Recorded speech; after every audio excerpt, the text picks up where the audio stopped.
नमस्कार दोस्तों, हिंदू स्टोरी में आपका स्वागत है। जहां हम लेकर आते हैं देश और दुनिया के कुछ ऐसे खौफनाक अपराध जिनसे आपकी रूह कांप उठेगी। आज हम बात करेंगे कुछ ऐसे भारतीय सीरियल किलर्स की जिन्होंने अपने घिनौने अपराधों से पूरे देश को झकोर कर रख दिया। ये वे लोग थे जिन्होंने एक बार नहीं बल्कि बार बार लोगों की जान ली और हर बार अपराध करते समय इनकी निर्दयता बढ़ती चली गई।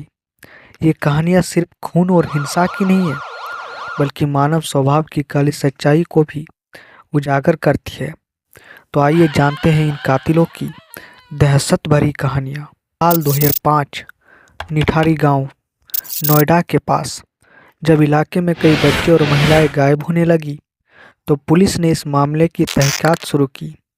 किसी ने सोचा भी नहीं था कि इसके केस के पीछे इतनी खौफनाक सच्चाई छिपी होगी। सुरिंदर कोली, जो एक घरेलू नौकर था, और उसका मालिक मोनिंदर पंदारे इस मामले के मुख्य आरोपी थे। कोली ने बताया कि सिर्फ बच्चों और महिलाओं को अगवा किया, बल्कि उनका यौन शोषण भी किया और फिर उनके शव के टुकड़े टुकड़े कर दिए, यहाँ तक कि कुछ हिस्सों को पकाकर खा भी लिया।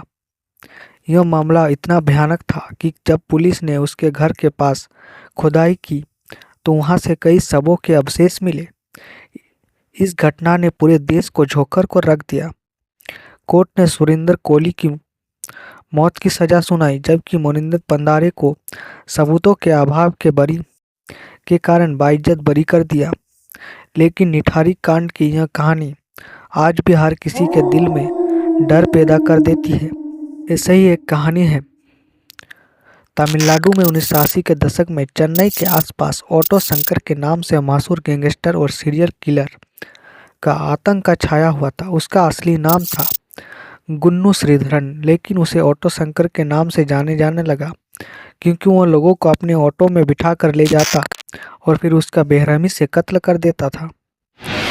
ऑटो शंकर का मुख्य लक्ष्य वे महिलाएं थी जिन्हें वह अपहरण करके उनके शरीर के अंगों का व्यापार करता था।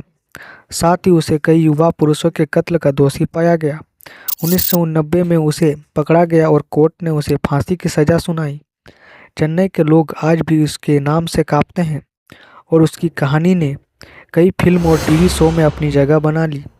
ऐसे ही और एक कहानी है ओडिशा के बेहरा बंधु श्रीधर बेहरा और बिरेंची बेहरा की। जोड़ी ने 1990 के दशक में पूरे राज्य में दहशत मचाई थी।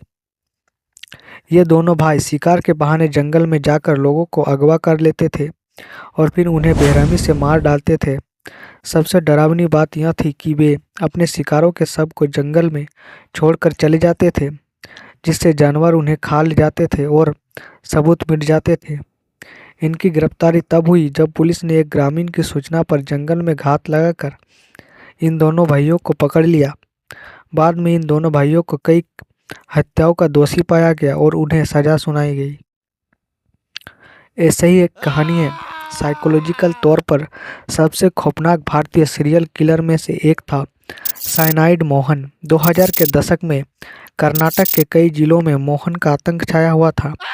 वह अकेली महिलाओं को अपना शिकार बनाता था, खासकर वे महिलाएं जो पति की तलाश में होती थी। मोहन खुद को एक धर्म गुरु या सामाजिक कार्यकर्ता के रूप में पेश करता और महिलाओं को शादी का झांसा देकर अपने साथ ले जाता। शादी से पहले वह उन्हें साइनाइड गोली दे देता, यह कहकर कि यह प्रसाद है, और महिला की मौके पर ही मौत हो जाती। इसके बाद वह उनका सारा सामान और गहने लेकर फरार हो जाता। मोहन ने 20 से ज़्यादा महिलाओं की हत्या की, लेकिन उसकी निर्दयता और ठंडे दिमाग से किए गए अपराधों ने उसे भारतीय इतिहास के सबसे खतरनाक सीरियल किलर्स में से एक दिया।